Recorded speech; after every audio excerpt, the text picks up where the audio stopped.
લક્ષ્ય ન્યૂઝ, એક નજર, એક લક્ષ્ય.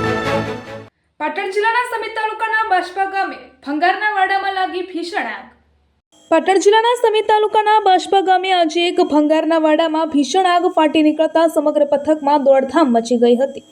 આ આગ એટલી વિકરાળ હતી કે તેના ધુમાડાના ગોટીગોટા દૂર દૂર સુધી જોવા મળ્યા હતા. બાષ્પા હાઈવે 4 રસ્તા નજીક આવેલ ભંગારના વાડામાં પડેલા પ્લાસ્ટિક ટાયર અને અન્ય જ્વલનશીલ ભંગારના સામાનમાં અચાનક આગ લાગી હતી. આગની જાણ થતાં જ આસપાસના લોકો ઘટના સ્થળે દોડી આવ્યા હતા અને આગને ઓલવવાનો પ્રયાસ હાથ ધર્યો હતો અને ભારે જહેમત બાદ આગ ઉપર કાબુ મેળવવામાં આવ્યો હતો. સદનસીબે આ ઘટનામાં કોઈ જાનહાનિના સમાચાર નથી, પરંતુ આ વાડામાં રાખેલું ભંગાર બળીને ખાખ થઈ ગયું હોવાનું જાણવા મળી રહ્યું છે. આસપાસના લોકોએ સમય સૂચકતા વાપરી આગને વધુ ફેલાવતી અટકાવવામાં આવી હતી. સમિત તાલુકાના બાષ્પા ગામે ભંગારના એક ગોડાઉનમાં ગેસ વેલ્ડિંગ કરતી વખતે આગ લાગતા અફરાતફરી મચી જવા પામી હતી.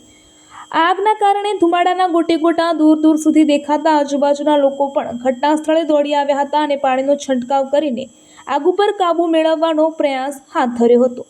સદનસીબે આ ઘટનામાં કોઈ જાનહાનિ ન સર્જાઈ હોવાથી લોકોએ હાશકારો અનુભવ્યો હતો. જોકે ભંગારના ગોડાઉનના માલિકને આર્થિક નુકસાન થયું હોવાનું જાણવા મળ્યું છે. રિપોર્ટર પંકજ સાધુ, પાટણ.